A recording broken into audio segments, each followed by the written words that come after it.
من يهده الله فلا مضل له ومن يضلل فلا هادي له ونشهد أن لا إله إلا الله وحده لا شريك له ونشهد أن سيدنا ومولانا محمدا عبده ورسوله أما بعد فقد قال الله تبارك وتعالى في القرآن المجيد والفرقان الحميد أعوذ بالله من الشيطان الرجيم بسم الله الرحمن الرحيم يا أيها الذين آمنوا اتقوا الله وكونوا مع الصادقين آمنت بالله صدق الله العلي العظيم وصدق رسوله النبي الأمين المكين الكريم نحن على ذلك لمن الشاهدين والشاكرين والذاكرين والحمد لله رب العالمين إن الله وملائكته يصلون على النبي يا أيها الذين آمنوا صلوا عليه وسلموا تسليما اللهم صل على سيدنا محمد وعلى آل سيدنا محمد وبارك وسلم صلاة وسلام عليك يا سيدي يا رسول الله صلى الله عليه وسلم نعمت بارتا جسم تو ذیشان گیا ساتھ ہی منشی رحمت کا قلم ران گیا اور انہیں جانا انہیں مانا نہ رکھا غیر سے کام للہ الحمد میں دنیا سے مسلمان گیا۔ عزیزمند دوستو، بزرگوں، نوجوان ساتھیوں، اللہ تبارک و تعالیٰ کے مقدس کلام قرآن شریف کی سورہ توبہ کی آیت نمبر 119 آپ کی خدمت میں تلاوت کرنے کا شرف حاصل کیا ہے۔ اس سے پہلے کہ اس میں سے جو ہدایت ہیں اس کا مختصر ہم ذکر سنیں، آپ کے ذہن اور دماغ میں یہ بات موجود ہوگی کہ یہ مہینہ جو شروع ہے وہ سفر کا مہینہ ہے، سفر المظفر، یعنی ہمارے یہاں ایک بات یہ بھی پائی جاتی ہے جسے بولتے ہیں 13 تیزی، یعنی سفر کا مہینہ ہے، یہ منحوس ہوتا ہے، اس میں بلائیں اترتی ہے، یہ ہوتا ہے، وہ ہوتا ہے۔ اصل میں اگر ہم اسلام کی بات کریں تو اسلام کے اندر اس کی کوئی جگہ نہیں ہے، یعنی اللہ تبارک و تعالیٰ کے جو بھی مہینے ہیں وہ سب مبارک ہیں، وہ سب عظمت والے ہیں، وہ شان والے ہیں۔ نہ اس میں 13 تیزی ہوتی ہے،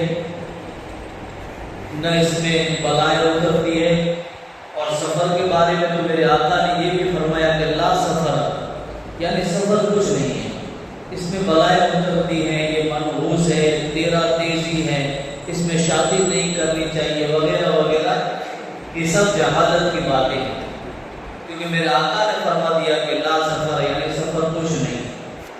تو یہ آپ کے خیال ہے۔ آئیے اب قرآن پاک کی جو مشہور آیت کریمہ آپ کے سامنے تلاوت کرنے کا شرف حاصل کیا ہے، سورہ توبہ کے اندر آیت نمبر 119 اللہ تبارک و تعالیٰ ارشاد فرماتا ہے یا ایھا الذین آمنوا اتقوا اللہ وکونوا مع الصادقین، یعنی اس کا مطلب ترجمہ یہ ہے کہ اللہ تعالیٰ فرماتا ہے اے ایمان والو، اللہ سے ڈرو اور سچوں کے ساتھ ہو جاؤ۔ پہلی بات اپنے دماغ میں بٹھا لیں کہ اللہ تبارک و تعالیٰ نے جہاں جہاں کئی جگہ پر اللہ تعالیٰ نے جگہ جگہ پہ قرآن شریف کے اندر اللہ تعالیٰ فرماتا ہے یا ایھا الذین آمنوا یا ایھا الذین آمنوا، تو یہ صرف اور صرف مخاطب کن سے ہے؟ اللہ تعالیٰ صرف اور صرف ایمان والوں سے ہے، یعنی اس کلام میں بے ایمانوں کو کوئی جگہ نہیں۔ اللہ تعالیٰ فرماتا ہے یا ایھا الذین آمنوا، اے ایمان والوں، اللہ تعالیٰ ایمان والوں سے فرماتا ہے، بے ایمانوں سے نہیں۔ اور آگے اللہ تعالیٰ فرماتا ہے اللہ سے ڈرو، یعنی ایک تو ایمان والا اور اس کے بعد اللہ سے ڈرنے کا اللہ تعالیٰ نے حکم فرمایا۔ ہم لوگ دیکھیں تو آج ہمارے معاشرے کے اندر سب لوگوں سے ڈرتے ہیں. کوئی متولی سے ڈرتا ہے, کوئی مولانا سے ڈرتا ہے, کوئی پیر سے ڈرتا ہے, کوئی بڑے حاکم سے ڈرتا ہے. اور جس سے ڈرنے کا حکم دیا گیا ہے اس سے بندہ نہیں ڈرتا تو سب سے ڈرنا پڑتا ہے. یعنی اگر کوئی بندہ اللہ سے ڈرتا ہے, اللہ کا خوف اگر دل میں ہوتا ہے تو پھر کسی سے ڈرنے کی ضرورت نہیں رہتی. پھر اللہ تعالیٰ اسے بے خوف کر دیتا ہے, پھر اللہ تعالیٰ اسے بے خوف کر دیتا ہے. لیکن جب بندہ اللہ سے نہیں ڈرتا ہے اور جس کام کے لیے اللہ تبارک و تعالیٰ نے منع کیا ہے اس سے نہیں رکتا اور اللہ سے نہیں ڈرتا تو پھر اس کو سب سے ڈرنا پڑتا ہے. تو ایک تو ایمان والا, اور پھر اللہ تعالیٰ نے فرمایا اللہ سے ڈر. پھر اس سے آگے اللہ تعالیٰ فرماتا ہے وَكُونُوا مَعَ الصَّادِقِينَ, اور سچوں کے ساتھ ہو جاؤ. حضرت سعید بن جبیر رضی اللہ تعالیٰ کی تفسیر صراط الجنان کے اندر آپ دیکھیں گے تو وہاں پہ آپ کو مل جائے گا. حضرت سعید بن جبیر رضی اللہ تعالیٰ کو یہاں پر مراد لیتے ہیں حضرت ابوبکر صدیق رضی اللہ تعالیٰ اور حضرت فاروق اعظم رضی اللہ تعالیٰ. یعنی یہاں پر سچائی سے مراد جنہوں نے اللہ کے رسول کی فرمان اور ان کی پیروی اور ان کی اتباع اس طرح سے کی کہ مخلص انداز کے ساتھ فرمائے. یعنی حضور کے قول اور فعل کو قبول بھی کیا لیکن اخلاص کے ساتھ کیا. تو یہاں پہ حضرت سعید بن جبیر رضی اللہ تعالیٰ صراط الجنان کی تفسیر کے اندر آتا ہے, وہ فرماتے ہیں اس سے مراد حضرت ابوبکر صدیق اور فاروق اعظم رضی اللہ عنہ کی ذات مراد. اس طرح سے حضرت فاروق اعظم, حضرت ابوبکر صدیق رضی اللہ تعالیٰ آپ دیکھیں گے تو نبی اکرم صلی اللہ علیہ وسلم نے ایک مرتبہ فرمایا اے ابو بکر ایک وقت ایسا آئے گا کہ مجھے یہ مکہ چھوڑنا پڑے گا اور ہجرت کرنی پڑے گی. تو حضرت ابو بکر صدیق رضی اللہ تعالیٰ اللہ تعالیٰ نے اپنے حبیب کو حکم فرمایا. آقا علیہ السلام حضرت ابو بکر صدیق کے گھر پہ پہنچے, بکر صدیق رضی اللہ تعالیٰ نے دروازہ کھول دیا اور میرے آقا نے فرمایا ابو بکر تم تیاری بیٹھے تھے کیا؟ تو حضرت ابو بکر صدیق رضی اللہ تعالیٰ نے فرمایا کہ یا رسول اللہ جس دن سے آپ نے کہا ہے کہ ایک دن ایسا آئے گا کہ ہم لوگوں کو ہجرت کرنی پڑے گی, مجھے ہجرت کرنے پڑے گی, تو جس دن سے آپ نے فرمایا اسی دن سے میں تیار بیٹھا. تو حضور کے قول اور فعل کو اپنایا تو اخلاص کے ساتھ. اسی طرح غار ثور کو آپ دیکھیں, غار ثور میں حضور ہجرت کر کے چلے اور غار ثور میں جب قیام فرمایا تو حضرت ابوبکر صدیق رضی اللہ تعالیٰ عنہ کی گود میں حضور ہے. آپ کو سانپ نے ڈنک مارا تو ابوبکر صدیق رضی اللہ تعالیٰ عنہ جب زہر زیادہ اثر کرنے لگا تو حضرت ابوبکر صدیق رضی اللہ تعالیٰ عنہ کی آنکھوں سے آنسو نکلے اور حضور گود میں آرام کر رہے تھے. حضور کے رخسار مبارک پر پڑے, حضور بیدار ہوئے تو فرمایا ابوبکر صدیق کیا ہوا, اے میرے یار کیا ہوا, اے ابوبکر کیا ہوا؟ تو ابوبکر صدیق رضی اللہ تعالیٰ اپنی جان حضور پر قربان کر چکے تھے, لیکن جس وقت میرے آقا نے فرمایا اے ابوبکر کس چیز نے پریشان کیا ہے, تو ابوبکر صدیق نے یہ نہیں کہا یا رسول اللہ اٹھ جائیے مجھے سانپ نے ڈنک مار لیا ہے, سانپ نے کاٹ لیا ہے. نہیں, ابوبکر صدیق نے پہلی بات یہ کہی میرے ماں باپ آپ پر قربان ہو جائیں یا رسول اللہ مجھے سانپ نے کاٹ لیا. تو یعنی حضور پر اپنی جان بھی قربان کر دی, جان کی بھی پرواہ نہیں کی. یعنی اس طرح سے مخلص ہو کر اخلاص کے ساتھ آپ میرے آقا محمد رسول اللہ صلی اللہ علیہ وسلم کی ذات کو اپنایا اخلاص کے ساتھ. اسی طرح آپ فاروق اعظم کو دیکھیں, حضرت فاروق اعظم رضی اللہ عنہ آپ کو پتا چلا کہ مدینے کے اطراف میں ایک گڑیا ہے جس کا کوئی سہارا نہیں ہے. تو حضرت فاروق اعظم رضی اللہ تعالیٰ دل میں خیال کیا کہ یہ موقع اچھا ہے کہ ابو بکر صدیق سے آگے بڑھ جاؤ، تو حضرت فاروق اعظم رضی اللہ تعالیٰ عنہ اس بڑھیا کے گھر پہنچ جاتے، اس کا کام کر دیتے، پانی بھی بھر دیتے، گھر کی صاف صفائی وغیرہ کر دیتے۔ ایک دن ایسا ہوا فاروق اعظم رضی اللہ تعالیٰ عنہ پہنچے۔ مجھے یہ سمجھانا ہے کہ تفسیر صراط الجنان کے اندر یہ بات لکھی کہ یا ایھا الذین آمنوا اتقوا اللہ وکونوا مع الصادقین، یعنی اس سے مراد، صادقین سے مراد حضرت ابوبکر صدیق رضی اللہ تعالیٰ اور فاروق اعظم رضی اللہ تعالیٰ کے ساتھ، یعنی ان کے ساتھ ہو جاؤ، ان کا عمل دیکھو، ان کا کردار دیکھو، یہ حضور کو کس شان سے، کس اخلاص کے ساتھ حضور کو فالو کرتے تھے، نبی کو کس طرح سے فالو کرتے تھے۔ پتا چلا تو فاروق اعظم رضی اللہ تعالیٰ روز پہنچ جاتے۔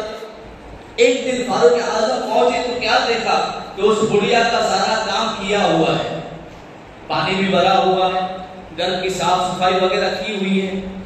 فاروق اعظم حیران پریشان کہ پہلے تو میں گھر جاتا تھا، اب کون آتا ہے یہاں پر، پتا نہیں۔ سوچا دل میں کل دیکھیں گے، کل پھر آؤں گا۔ فاروق اعظم پھر دوسرے دن پہنچے تو پھر کیا دیکھا کہ اس بڑھیا کا سارا کام کیا ہوا ہے، گھر کی صاف صفائی وغیرہ کی ہوئی ہے، پانی بھی بھر دیا گیا ہے۔ فاروق اعظم حیران پریشان۔ اب سوچا کہ کل میں جلدی آ جاؤں گا، تھوڑا جلدی آؤں گا اور دیکھوں گا کہ یہ کون ہے۔ فاروق اعظم رضی اللہ تعالیٰ ایک کونے میں بیٹھے ہوئے اور انتظار میں کہ مجھ سے پہلے اس بڑھیا کا کام کون کر جاتا ہے، اس کے ساتھ گھر کی صاف صفائی کون کر جاتا ہے، اس کا پانی کون بھر دیتا ہے، اس کی خدمت کون کرتا ہے۔ فاروق اعظم رضی اللہ تعالیٰ ایک کونے میں بیٹھے ہیں، سامنے سے دیکھا تو حضرت ابوبکر صدیق آ رہے ہیں۔ سبحان اللہ۔ حضرت ابوبکر صدیق رضی اللہ تعالیٰ گھر کے اندر داخل ہوئے، اس بڑھیا کا سارا کام کاج کیا، صاف صفائی وغیرہ کی، اس کی خدمت بھی کی۔ جب باہر تشریف لانے لگے تو حضرت فاروق اعظم دروازے کو پکڑ کر کھڑے رہ گئے اور ابوبکر صدیق کو دیکھ کر کہا کہ مجھے یہ لگتا ہے کہ ابوبکر صدیق سے عمر کبھی نہیں بڑھ سکتا۔ یعنی یہ نبی کی اخلاق، صادقین سے جو مراد ہے، تفسیر کے اندر آتا ہے کہ اس سے مراد ہے ابوبکر اور عمر کی ذات ہے۔ یعنی ان صحابہ کرام نے، ان خلفاء نے حضور نبی اکرم صلی اللہ علیہ وسلم کو کس طرح سے فالو کیا، یعنی اخلاص کے ساتھ، مخلص ہو کر نبی اکرم صلی اللہ علیہ وسلم کی ذات کو فالو کیا۔ حضرت جریر رضی اللہ تعالیٰ عنہ فرماتے ہیں کہ اس سے مراد مہاجرین ہیں۔ ایک بار یہ بھی، اس سے مراد صادقین سے مراد مہاجرین، یعنی ہجرت کر کے جو آئے۔ حضرت عثمان غنی رضی اللہ تعالیٰ عنہ کو دیکھیے، ایک مرتبہ آپ نے وضو کے لیے پانی منگوایا اور پانی منگوا کر وضو کیا اور وضو کر کے پھر مسکرائے اور اپنے ساتھیوں سے پوچھا، اے میرے ساتھیوں مجھ سے پوچھو کہ میں کیوں مسکرایا۔ فرمایا آپ ہی بتا دیجیے کہ کیوں مسکرائے آپ، کیوں مسکرا رہے آپ۔ تو فرمایا ایک دن اسی مقام کے قریب میں نبی اکرم صلی اللہ علیہ وسلم کے ساتھ موجود تھا، حضور نبی رحمت صلی اللہ علیہ وسلم نے وضو بنایا اور اپنے صحابہ سے پوچھا، اے میرے صحابہ مجھ سے پوچھو کہ میں کیوں مسکرا رہا ہوں۔ تو صحابہ اکرام نے پوچھا، یا رسول اللہ آپ ہی بتا دیجئے کہ آپ کیوں مسکرا رہے ہیں۔ تو میرے آقا نے فرمایا کہ بندہ جس وقت وضو کرتا ہے، ہاتھ دھوتا ہے تو ہاتھ کے، منہ دھوتا ہے تو چہرہ دھوتا ہے تو چہرے کے، اور سر کا مسح کرتا ہے تو سر کے، اور جس وقت پاؤں دھوتا ہے تو پاؤں کے، اللہ تبارک و تعالیٰ سارے گناہ معاف فرما دیتا ہے۔ تو یعنی حضرت عثمان غنی رضی اللہ تعالیٰ عنہ نے اخلاص کے ساتھ حضور کو فالو کیا اور پھر جواب خود ہی دیا کہ میں کسی کی ادا کو ادا کر رہا ہوں۔ وضو کر کے خندہ ہوئے شاہ عثمان، تبسم بلا کیوں کر رہا ہوں؟ جواب پھر خود ہی ارشاد فرمایا کہ کسی کی ادا کو ادا کر رہا ہوں۔ تو یعنی اس سے مراد مہاجرین مولا علی مشکل کشا کی ذات کو دیکھیا۔ میرے آقا جس وقت ہجرت فرمانے والے تھے تو حضرت مولا علی مشکل کشا شہر خدا کرم اللہ وجہ قریب سے فرمایا کہ اے علی، آج میں ہجرت کر کے یہ مکہ چھوڑ کے نکل جاؤں گا اور میرے بستر پر آپ کو سونا ہے، اور میرے پاس مکہ والوں کی جو امانتیں رکھی ہوئی ہے اس کو لوٹا کے پھر تم کو بھی مدینے آ جانا ہے۔ تو حضرت مولا علی مشکل کشا شہر خدا کرم اللہ وجہ قریب جانتے تھے کہ آج کی رات یہ بستر ہے، وہ کافروں نے، مکے کے کافروں نے پوری پلاننگ کر لی ہے کہ آج کی رات نبی بستر پر سوئیں گے تو ہم ان کو قتل کر دیں گے۔ حضرت علی جانتے تھے کہ آج کی رات اس مکہ کے کافروں نے یہ پوری پلاننگ کر دی ہے، لیکن حضرت مولا علی مشکل کشا فرماتے ہیں کہ میرے نبی کی زبان سے یہ نکل گیا ہے کہ علی میرے بستر پر رات کو سونا، اور مکہ والوں کی جو میرے پاس امانتیں رکھی ہوئی ہے وہ امانتیں لوٹا کر تم بھی مدینے آ جانا۔ تو میرے نبی نے جو فرما دیا ہے وہ ہو کر رہے گا۔ میں اس رات بستر پہ چین کی نیند سویا اور صبح ہوئی تو مکہ والوں کی جو امانتیں حضور نے میرے پاس جمع کروائی تھی، جو مکہ والوں کی امانتیں تھی کافروں کی، وہ ساری امانتیں ان کو واپس لوٹا بھی دی، اور میں خیریت کے ساتھ عافیت کے ساتھ مدینے بھی پہنچا، کیونکہ حضور کی زبان سے نکل گیا تھا کہ پھر تم کو بھی مدینے آ جانا ہے۔ تو میرا ایمان ہے، عقیدہ ہے کہ حضور نے جو فرما دیا ہے وہ ہو کر ہی رہے، جو ہو چکا جو ہوگا حضور جانتے ہیں، تیری عطا سے خدایا حضور جانتے ہیں۔ وہ مومنوں کی جانوں سے بھی قریب ہوئے، کہاں سے کس نے پکارا حضور جانتے ہیں، انہیں خبر ہے۔ کہیں سے پڑھو درود ان پر، انہیں خبر ہے، کہیں سے پڑھو درود ان پر، تمام دہر کا نقشہ حضور جانتے ہیں۔ تو یعنی تفسیر صراط الجنان کے اندر یہ قول نقل کیا گیا ہے۔ حضرت سعید بن جبیر رضی اللہ عنہ نے فرمایا، حضرت جری نے فرمایا کہ اس سے مراد ابو بکر صدیق، حضرت عمر فاروق اعظم کی ذات ہے، حضرت مہاجرین جو صحابہ اکرام کی جماعت ہے اس سے یہ بھی مراد ہے۔ تو اللہ تبارک و تعالی ارشاد فرماتا ہے کہ یا ایھا الذین آمنوا اتقوا اللہ وکونوا مع الصادقین، اے ایمان والو اللہ سے ڈرو اور سچوں کے ساتھ ہو جاؤ۔ سچائی کے بارے میں آپ دیکھیں تو بخاری شریف کے اندر ایک حدیث آتی ہے، میرے آقا صلی اللہ تعالیٰ علیہ وسلم ارشاد فرماتے ہیں کہ بندہ سچائی ہے وہ بھلائی کی طرف بندے کو راہ دکھاتی ہے، سچائی ہے وہ بھلائی کی طرف راہ دکھاتی ہے، یعنی بندہ سچ بولتا ہے، بولتا رہتا ہے یہاں تک کہ اللہ تبارک و تعالیٰ اس بندے کو سچوں کے ساتھ داخل فرما دیتا ہے۔ اللہ تعالیٰ کے نزدیک وہ بندہ سچا لکھ دیا جاتا ہے، کب؟ جب بندہ سچ بولتا رہتا ہے۔ اسی طرح سے حضور فرماتے ہیں کہ جھوٹ ہے یعنی یہ برائی کی طرف راہ دکھاتا ہے، بندہ جھوٹ بولتا رہتا ہے یہاں تک کہ اللہ کے نزدیک وہ جھوٹا لکھ دیا جاتا ہے، اور بخاری شریف کی دوسری حدیث یہ بھی ہے کہ آپ کی اور میرے آقا محمد رسول اللہ صلی اللہ تعالیٰ علیہ وسلم معراج پر تشریف لے گئے تو حضور نبی اکرم صلی اللہ تعالیٰ علیہ وسلم نے ایک ایسے بندے کو دیکھا کہ جس کے جبڑے ہیں وہ پھاڑے جا رہے ہیں، وہ چیرے جا رہے ہیں۔ میرے آقا صلی اللہ تعالیٰ علیہ وسلم نے فرمایا جبریل یہ کیا ماجرا ہے، یہ اس پر عذاب کیوں ہو رہا ہے؟ تو جواب ملا اور خبر ملی کہ یا رسول اللہ یہ وہ بندہ ہے کہ دنیا کے اندر رہ کر یہ جھوٹ پھیلاتا تھا، اور یہ جب جھوٹ بولتا تھا تو اس کا جھوٹ ہے پورے اطراف کے اندر پھیل جاتا تھا۔ یعنی یہ سچائی اگر کوئی بندہ اپناتا ہے تو اللہ تعالیٰ کے نزدیک سچا لکھ دیا جاتا ہے، اور جھوٹ بندہ بولتا رہتا ہے بولتا رہتا ہے بولتا رہتا ہے، یہاں تک کہ اللہ کے نزدیک وہ جھوٹا لکھ دیا جاتا ہے۔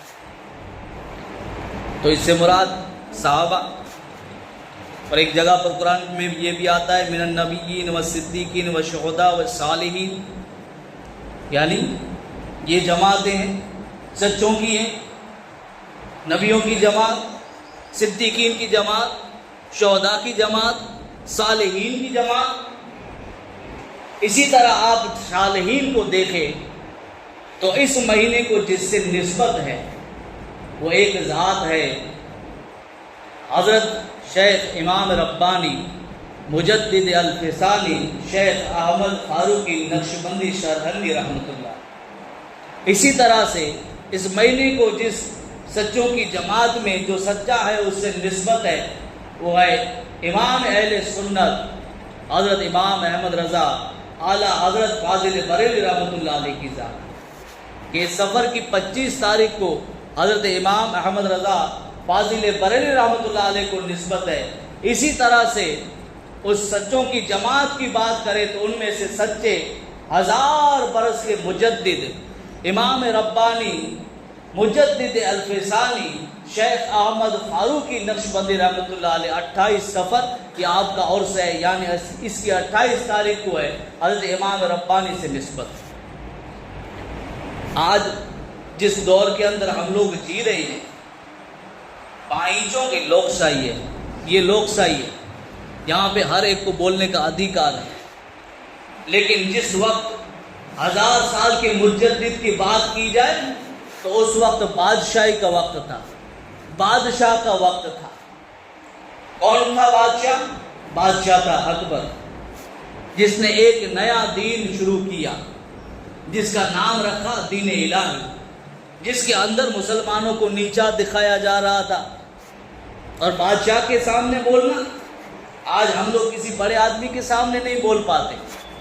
اس ٹائم کی میں بات کر رہا ہوں، اس وقت کی بات کر رہا ہوں کہ جب بادشاہی کا وقت تھا، بادشاہوں کا وقت تھا، وہ بادشاہ جو فرما دے وہ تو پھر پرجا کو قوم کو کرنا ہی پڑے گا۔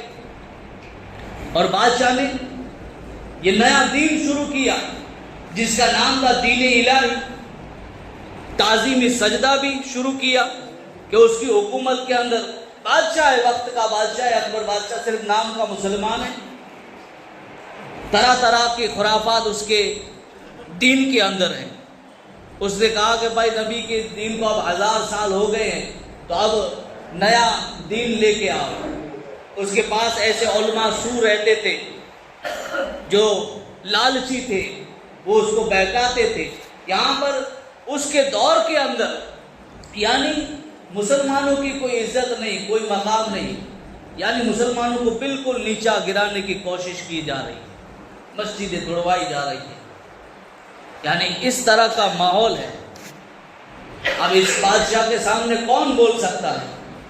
لیکن اس وقت اللہ تبارک و تعالیٰ نے جس ہستی کو اور سچوں کی جماعت میں سے جس سچے کو اس وقت دین کی خدمت کے لیے اور دین کی راہ دکھانے کے لیے جس کو بھیجا ہے، جن کو 1000 سال کا مجدد امام ربانی مجدد الفسانی کی ذات سے لوگ پہچانتے ہیں۔ حضرت امام ربانی مجدد الفسانی شیخ احمد فاروقی نقشبندی رحمۃ اللہ علیہ نے بہت سمجھایا۔ اکبر تو مر گیا، اب اس کا بیٹا آیا جہانگیر۔ جہانگیر سے لوگوں نے فرمایا، بادشاہ کو لوگوں نے فرمایا کہ ایک بزرگ ہے جو ہمارے دین کے خلاف بندوں کو بہکاتا ہے، ہمارے دین کے خلاف کرتا ہے، دین الہی کے خلاف کرتا ہے۔ اب اس کے کان بھرے گئے تو بادشاہ نے امام ربانی مجدد الفسانی کو بلایا تو وہاں پر یہ اس کا رولز بنا ہوا تھا کہ اگر کوئی آئے تو اس کو سلام بھی کرے اور اس کو تعظیمی سجدہ بھی کرے۔ بادشاہ کو امام ربانی مجدد الفسانی شیخ احمد فاروقی نقشبندی رحمۃ اللہ علیہ جس وقت جہانگیر کے بادشاہ کے دربار پہ پہنچے تو لوگوں نے دیکھا، سپاہیوں نے دیکھا کہ اس طرح سے تو یہ تعظیمی سجدہ کریں گے نہیں، لہٰذا کچھ ایسا کیا جائے کہ بادشاہ کے دربار میں ان کو اس طرح سے پیش کیا جائے کہ آٹومیٹک خود بخود تعظیمی سجدہ ہو جائے. یعنی یہ جانتے تھے کہ یہ بندہ ایسا خدا کا نیک بندہ ہے، ایسا سچا ہے کہ یہ خدا کے سوا کسی کو سجدہ نہیں کرے. تو ان لوگوں نے ایک پلاننگ کی کہ چلو ان کو اس دروازے سے داخل کرتے. ایک ایسا دروازہ بنا ہوا تھا کہ جس میں سر جھکا کر اگر آدمی کوئی داخل ہو تو آٹومیٹک بادشاہ سامنے بیٹھا ہے اور خود بخود تعظیمی سجدہ ہو جائے. اس طرح سے اب یہ لوگ امام ربانی مجدد الفسانی کو اس راستے سے لے گئے، اس دروازے سے لے گئے. قربان جائیے 1000 سال کے مجدد پر امام ربانی مجدد الفسانی شیخ احمد فاروقی نقشبندی سرہندی رحمت اللہ علیہ جس وقت آپ بادشاہ کے دربار میں اس دروازے سے داخل ہونے لگے جہاں پر بادشاہ سامنے تھا اور دروازہ اتنا چھوٹا تھا، لوگ یہ سمجھے، سپاہی یہ سمجھے کہ پہلے یہ سر داخل کریں گے، لیکن امام ربانی مجدد الفسانی نے پہلے اپنا پیر داخل فرما دیا اور بتا دیا کہ ہم خدا کی ذات کے سوا کسی اور کو سجدہ نہیں کرتے. یعنی جہانگیر بادشاہ تو نے اور تیرے باپ نے جو دین الہی پیدا کیا ہے جس کے اندر یہ تعظیمی سجدہ ہے، خدا کی ذات کے سوا کسی کو سجدہ نہیں ہے ہماری شریعت کے اندر. تو امام ربانی مجدد الفسانی نے جب سجدہ بھی نہیں کیا تعظیمی اور سلام بھی نہیں کیا تو بادشاہ نے سپاہیوں کو حکم دیا کہ اس کو جیل کے اندر ڈال دو. وقت کا مجدد، 1000 سال کے مجدد، 1000 سال کے مجدد امام ربانی مجدد الفسانی شیخ احمد فاروقی نقشبندی سرہندی رحمت اللہ علیہ کو جیل میں ڈال دیا. اللہ کے اس نیک بندے کو، اللہ کے اس نیک ولی کو جب جیل میں ڈال دیا، قربان جائیے ان سچوں کی جماعت پر یہ جہاں بھی رہتے ہیں تو اللہ اللہ ذکر کرتے رہتے ہیں. خدا کا دین ہے وہ پھیلاتے رہتے ہیں، نبی کے نقش قدم پر چلتے رہتے ہیں. امام ربانی مجدد الفسانی آپ کی سیرت کے اندر یہ آتا ہے کہ جیل کے اندر آپ نے ایسی تبلیغ فرمائی کہ وقت گزرتا رہا.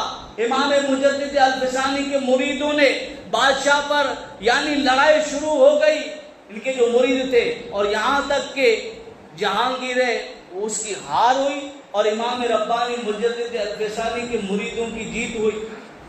اب بادشاہ تو لڑائی ہار گیا جہانگیر. اب امام ربانی کے مریدوں نے لکھا کہ پیر صاحب آپ جیل سے باہر آ جائیے کہ جہانگیر ہے اس کو شکست ہوئی ہے، لہٰذا اس تخت پر اب آپ بیٹھ جائیے، اس کرسی پر، اس بادشاہت پر اب آپ بیٹھ جائیے.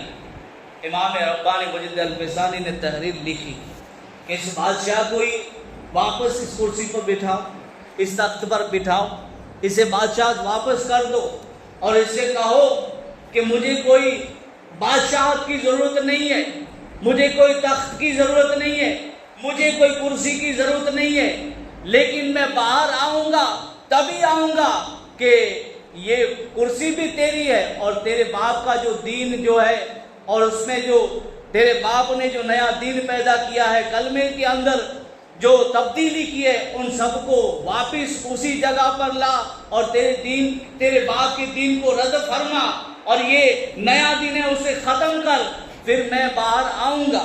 تاریخ بتاتی ہے کہ امام ربانی کے یہ کردار کو دیکھ کر جہانگیر بادشاہ واپس اس کرسی پہ آیا. دیکھا کہ اس کو تو فقیر کو تو کوئی بادشاہت سے کوئی غرض نہیں ہے، کرسی سے کوئی غرض نہیں ہے، لہٰذا اب خود اس بادشاہ نے لکھا کہ آپ باہر آ جائیے. آپ نے جو کہا ہے میں اس کو میں مانتا ہوں، میرے باپ کے جو دین ہے اس کو بھی میں ہٹاتا ہوں اور نیا دین جو اس نے ظاہر کیا تھا اس کو بھی میں واپس لیتا ہوں.